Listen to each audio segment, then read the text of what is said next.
Hello, and welcome to Trust Your Sacred Feminine Flow. I'm your host, Joni Advent Maher, mystic, spiritual midwife, and visionary leadership guide. It's my great pleasure to share inspiring and intimate conversations and emerging wisdom gathered from our collective feminine journey of awakening. My guests are revolutionary women at the cutting edge of both personal and global transformation. I invite you to join us in claiming our sovereignty, changing the world, and flourishing no matter what. Welcome to Trust Your Sacred Feminine Flow. I'm your host, Joni Advent Maher, spiritual feminist and mentor for inspired feminine leadership. So today, what's been on my mind, and it's been on my mind for a while, is this concept of radiant presence. And I have been observing it a lot, I would say, in the last 6 to 9 months. And it's certainly one of the most powerful qualities that I have come to notice in the feminine leaders I most admire. But I've also noticed it quite a bit just in my engagement with the natural world. Because we're in a call and response with the world around us. And as we express our presence and our essence, people, individuals, beings are answering that back. So when I talk about radiant presence, it is beyond the sense of presence, meaning having your presence here and available, your energy, your attention, your consciousness. It's really about the idea of from each cell of your being, and each aspect of your consciousness transmitting and radiating its true sacred nature. And it carries a potency. It's like your personal medicine carries a purity and a potency that is beyond our day-to-day personality. It's even beyond the idea of letting your light shine. It really is allowing the great mystery, the source, to illuminate and to it's like,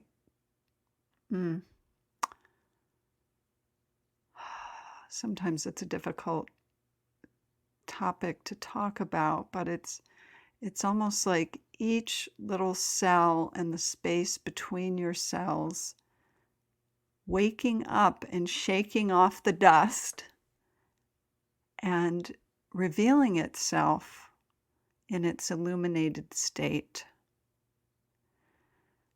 So that's the more abstract way that I experience it. But let me tell you a couple of stories and see if maybe this makes sense. And then we'll talk a little bit more about why it's so important and how we work with it.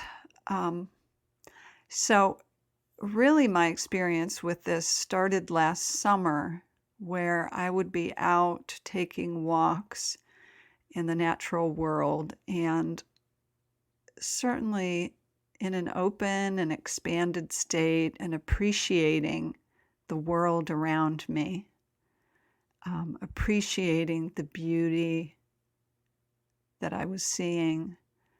And perceptually something shifted, where it went just from even a sense of expansion, love, appreciation, to where I felt like my awareness was tweaked and I could begin to see another dimension of the trees, the flowers,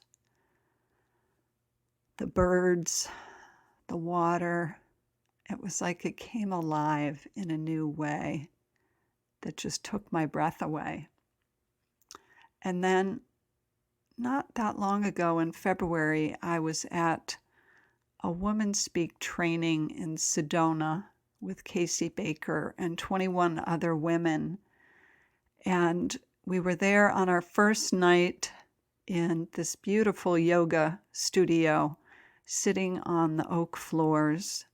And Casey put some music on for us to move and to dance. And I had already, when I arrived, felt an openness and expansion, and like somehow I was slipping out of my everyday consciousness. But as we began to move and dance, again, I experienced this perceptual shift. And as I looked around at one moment, it was as if one woman was leaping and the others were moving, and they were free and unencumbered and out of their minds and just joyfully inhabiting their bodies. And again, this shift happened, and it was as if I was in the most holy of holy places, witnessing these gorgeous, divine deities dancing before me. And it took my breath away, and it nearly brought me to my knees with this sense of devotion to that energy and to that beingness that was animating them before my very eyes. And I believe at that moment I had opened to that state for myself as well, that state of radiant presence. So I want to talk to you about that, because I'm really have been on fire with this idea, because I instinctively know that it holds a really important key for our feminine sovereignty. And I know the importance of the value of opening to our true identity as a one-of-a-kind feminine expression of the great mystery. There's nothing more important than that. And all of our life is a journey back to that. And as I said, I've observed in some of the feminine leaders that I most admire this presence, this sense of radiant presence, both in the words, the energy, and the wisdom, the love, the power that they express. And I'm assuming that you've had this experience as well. So I know that these women have their own issues, and even as I have, I would say, experienced the state of radiant presence at moments, I certainly still have my issues, and I'm still cultivating this state in a more consistent. So while I'm still living into the journey, I want to tell you about what I know. And this may not be our last discussion about it, because it's such an important topic. But I know that it is, as I said before, a combination of bringing your full embodied presence, your energy, your authentic self, bringing it into the moment as it's imbued with your pure, luminous nature, with the nature of your soul, and with the dimension of you that goes deep into the cosmos that exists within you, because you are a reflection of the cosmos that you see around you. You inhabit that. You hold that within you. And this idea of radiant presence is about living into that, because there's so many things we have in our life that obscure it. Most of our life obscures it, if we're being perfectly honest. We know that our history and our old beliefs and our idea of limit and lack, it's really all a great ruse. And it's a ruse that is keeping us from the knowledge that we are magnificent. And it's really like the Marianne Williamson quote that talks about our greatest fear not being of our darkness, not being of our brokenness, but really the fear of our light. And so getting to a point where we can embody radiant presence in our lives is a journey. And it begins with getting comfortable in our own skin. And depending on where you start out, that can be a journey in itself.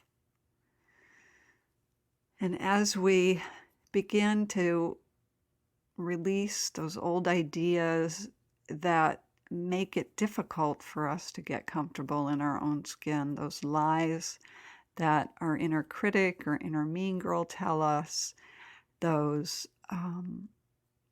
old stories, whether they be our personal stories or legacy from our history, our family history, or our cultural history. So many ways that we as human beings are shrouded, in really it's fear. It's about fear. We're held in fear. And as we just breathe into, even in this moment, like, what's the deepest truth? What is the deepest truth? For as long as I've been on my personal journey, that has been an often return to prayer of what is the deepest truth that I can see in this moment. And so we get comfortable in our own skin.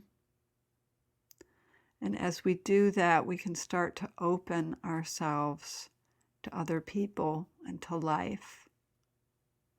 We can allow that call and response and engage in that in a more active way of giving and receiving.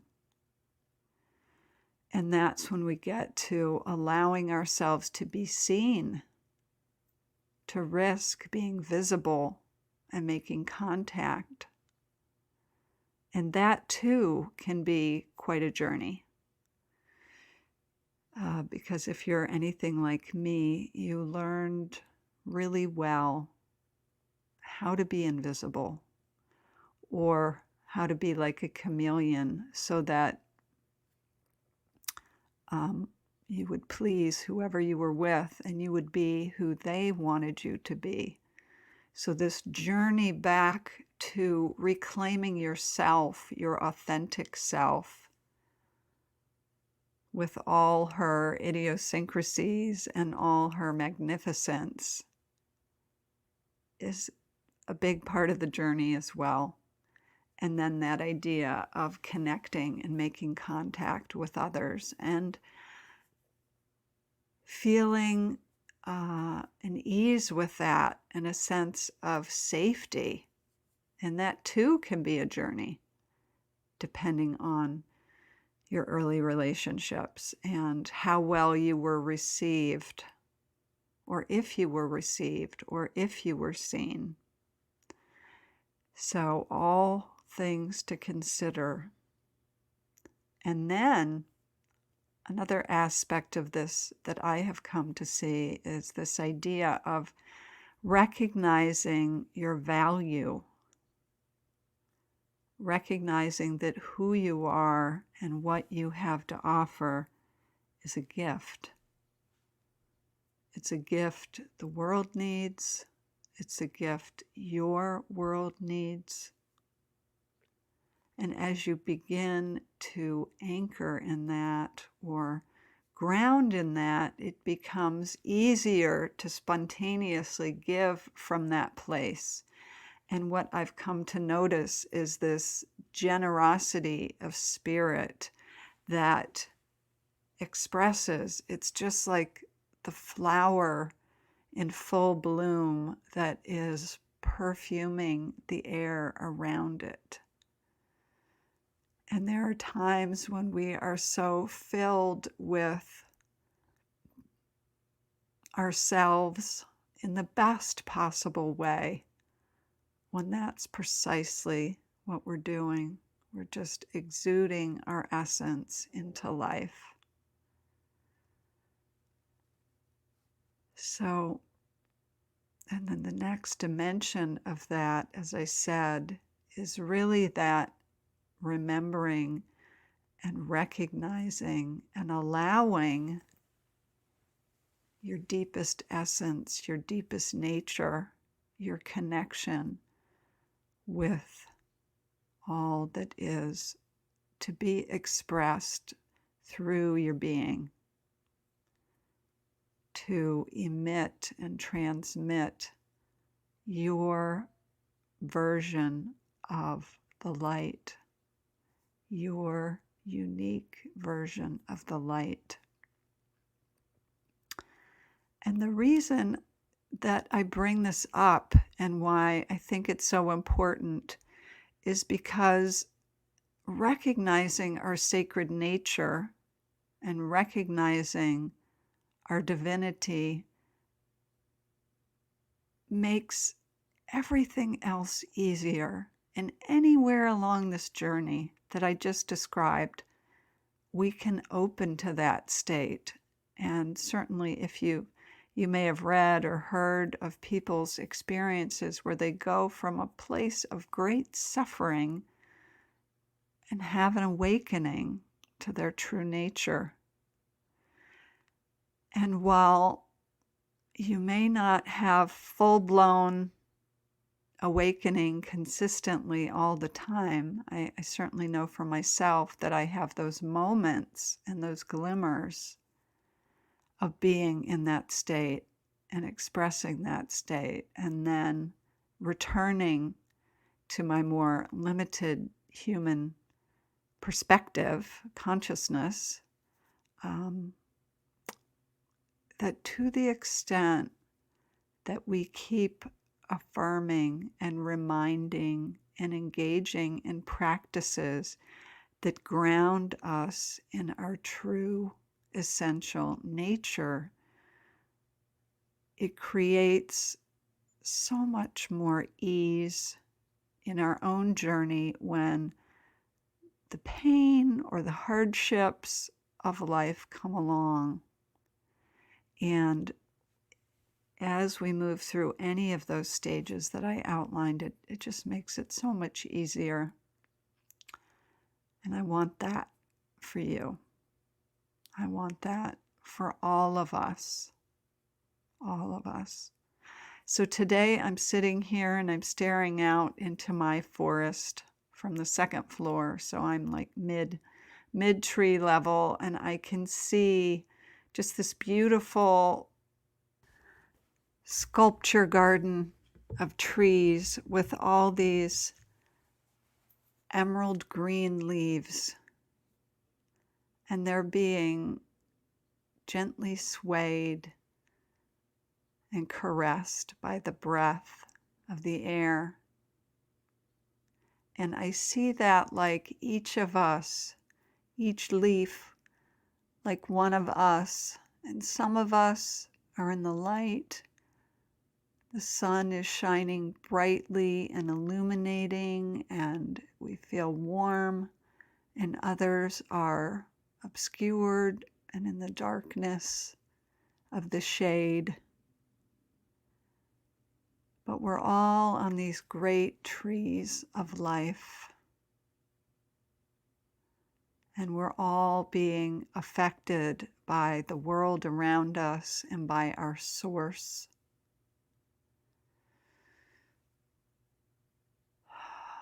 So I invite you to take a deep breath.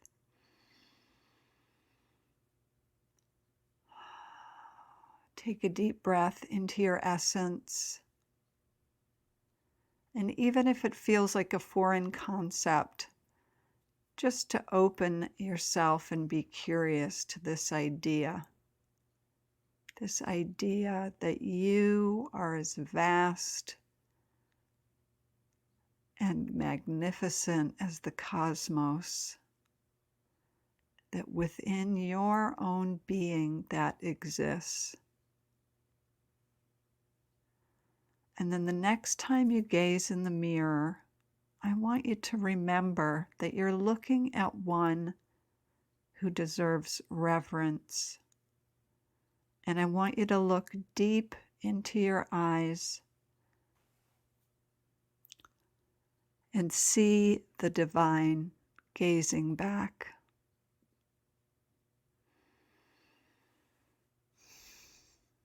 So that's all for today, my love. Thanks for taking the time to be with me and start this new adventure of year 2 of Trust Your Sacred Feminine Flow. I look forward to more adventures with you in the coming months and interviews. Until next time, please always trust what your heart knows.